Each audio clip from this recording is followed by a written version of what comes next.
Sometimes they are, and sometimes they're not. Welcome to this episode of Am I the Asshole? Our first one is from Rare Plastic 4708. Am I the asshole for telling my wife she can't cook? I, 29 male, have been with my wife, 28 female, for 8 years, and meals are just about the only place of contention in our marriage, but I'm scared she's going to kill someone one day. Background: we split the cooking in our house 50-50, but when she cooks, I feel like I have to watch her like a hawk. She undercooks just about everything, especially meat, and no matter how many times I try to politely correct her, she claims I'm being picky. For example, every time she makes rice, I just can't convince her it's 1 part rice to 2 parts water. She always says, "Are you sure? That seems like a lot of water." Or, "Maybe that's how you like it, but I don't want it so mushy." The package and Google won't convince her either, and I just swallow my pride and eat the crunchy rice every time. It's like that with everything: pasta, veggies, bread, meat. The thing is, I wouldn't care so much if it was just me, but she always wants to cook for our friends. She really prides herself on her cooking and wants to make everything herself. I just trail behind her, trying to make sure it's all edible, but there's usually a few dishes that end up drastically oversalted or undercooked. Our friends will politely eat, but I've noticed they've been coming to fewer and fewer invitations for dinner. Things all came to a head the other night when she went to put some chicken in the oven as I was hopping in the shower. When I came out, she had pulled the chicken out and said dinner was ready. I was skeptical and told her that it'd only been like 10 minutes. She said she pan-seared it first, so it was fine. But when I came to look, the sides were literally pink. I snapped a little and told her she's going to kill someone one day from serving them raw meat. "Can't you see that it's pink? That's food safety number 1. She said she thought it was done, and it's not her fault. Her mother never showed her how to cook chicken growing up.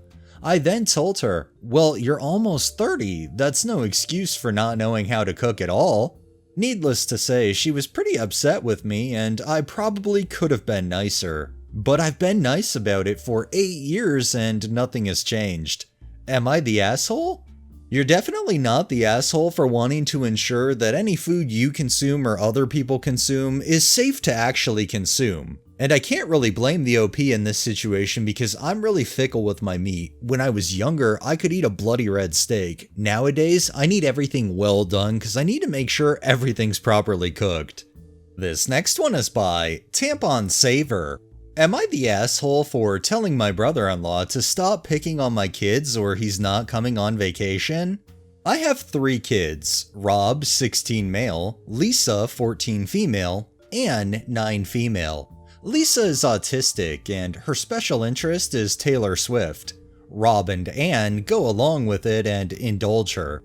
They're good kids who care and support each other, and Rob and, yes, Anne get attention for their support for their interests too. My brother-in-law Hector's entire personality is trying to rile people. You know the whole, "It's just a joke, bro." Super childish, but whatever. He's family. Except my husband is out of the country, so I guess he thinks he gets to do whatever he wants. A few weeks ago, he started needling at Lisa by making fun of Taylor Swift, using lots of childish name-calling words, intentionally using the wrong word for fans and stuff. Just really immature kid stuff. Lisa knows that not everyone likes Taylor Swift, and some people even hate her. One of her best friends hates her. She's not unable to hear different opinions. She has her own, and I'm sure she'd love to share with you all if you had 4 hours to spare. He would say, "Well, Swifters did XYZ." She would say, "Uncle Hector, it's Swifties." And he would say it again to needle at her. Rob was in the room. I was not. Rob said to him, "Why do you keep using the wrong word? She told you the right word." Hector said he can say whatever he wants and to cry about it. Rob said, "It just seems like you're going out of your way to upset Lisa." Rob asked her to finish what she was talking about and to ignore Hector. This is when I came into the room, and Hector waved at the kids and said, "Roberta's gonna get real mad at someone joking about mother." I wasn't in the room, so I didn't hear the comments about me, and Rob said I wouldn't get it. Before I could say anything, Rob said, "Bro, did you really just call me a girl's name? Are you 12? I put my hands up and said, "Okay, enough. Hector, stop." He said I'm raising soft kids who can't take a joke. I said he's being effing rude and that he wouldn't be acting like this if my husband was home. I said that if he wants to still go with us to Colorado in the summer like we were planning, he has to stop now, or he's not coming. This set him off, and he said that I had no right to do that. Yes, I do. And that I'm being a controlling yak over Taylor Swift. I said, no, fuck Taylor Swift. This is about you being mean to your niece because her dad isn't home. He said, fuck you, and good luck next time we have a problem. We're on our own. He took his Costco chicken and left. And I swear he must have immediately gone running to my mother-in-law because she called me to ask for what really happened and sighed a lot. I asked her if I was overreacting, and she said she just hopes we can work it out because that trip was all he had to look forward to since he was laid off from work. I hate causing drama in the family, so am I the asshole and I'm out of line?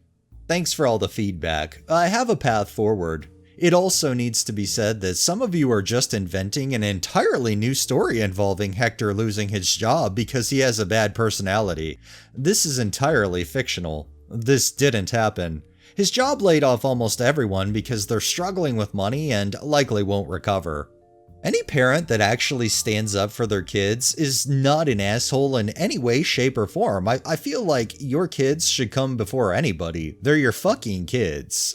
I don't know, maybe as a parent I approach being a parent different, but that's just me. Not an asshole at all.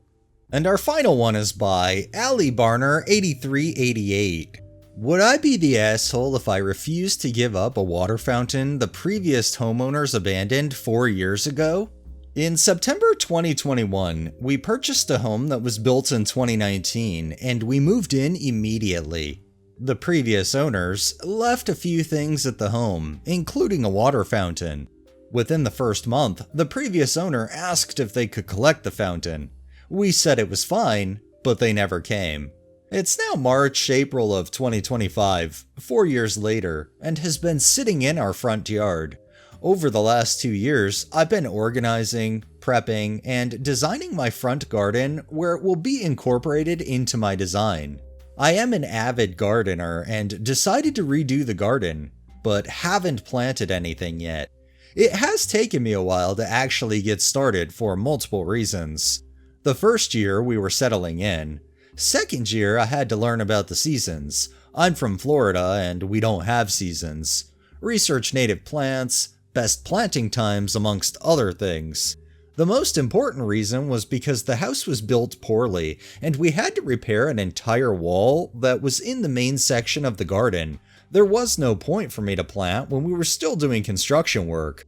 After we finished the exterior part of the wall, winter started. The roof still needs repairs, but I have access to the area now. I planned on power washing, repairing, and painting the water fountain this weekend, but I got COVID and, again, delayed. I dismantled the fountain and relocated it to various places to be worked on. Suddenly, the previous owners messaged my husband stating he wants the water fountain back. It's his 45th anniversary soon, and it was his wife's 35th anniversary present, stating he'll be by this weekend to get it. I told my husband to inform the previous owners that I'm no longer willing to part with it. Previous owner states it's not mine to part with, and he'll be by to pick it up. It's been on our property for 4 years. It's considered abandoned property after 30 days. We gave him the chance to pick it up, but they didn't. We're not a storage unit. What claim is it his to come get? I understand it was an anniversary gift, but clearly he didn't care enough to get it in the last 4 years. This house was brand new, but terribly built by the previous owners. Everything that could be wrong is wrong. Roof is missing edge pieces, subfloor is uneven, causing the entire floor to be uneven with gaps in all the wood. The entire house needs new siding because they installed the hardy board incorrectly and it's now falling off. 4 different colors and textures of caulk used in the backsplash of the kitchen, screws popping out of every single wall in the house, studs aren't 16 inches on center, the list goes on and on. We literally have to rebuild the house from the bottom up. Before you ask, yes, we had an inspector, but no, he didn't catch these things. We're also trapped in the house because we bought during the VID times and the interest rates were very low, so moving isn't an option. Trust me, we would if we could. So, am I the asshole for not giving up the water fountain 4 years after he sold us a terribly built home? Refusing to give up the water fountain does not make OP an asshole in any way, shape, or form. I mean, hell, they could have refused it when the previous owner initially asked for it, but they offered it up. The fact that the previous owner didn't make it a priority isn't the OP's problem. They effectively abandoned the water fountain. Alright, that's enough stories for the day. Well, that wraps up this episode of Am I the Asshole? If you liked the video, please drop a like, share my content on all of your social media, subscribe if you haven't already, and make sure to hit that bell so you're notified every time I upload, and drop a comment down below. It really helps with the algorithm and helps new people find my channel. Thanks for watching, thanks to my patrons and super thanks contributors. Have a great day and stay safe out there.